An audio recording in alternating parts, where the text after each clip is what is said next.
If you're using the Brave browser on your iPhone and you think you're fully protected, there might still be things running and recording your usage without you even realizing it. So here are the 3 Brave iPhone settings that you should change right now.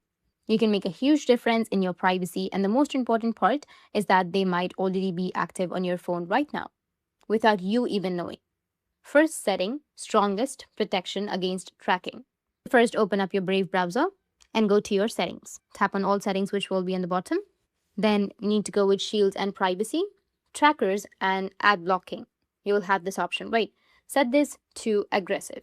Why? Because the default mode blocks only part of the tracking, but aggressive blocks full tracking scripts, and that reduces the number of companies following you as you move between websites.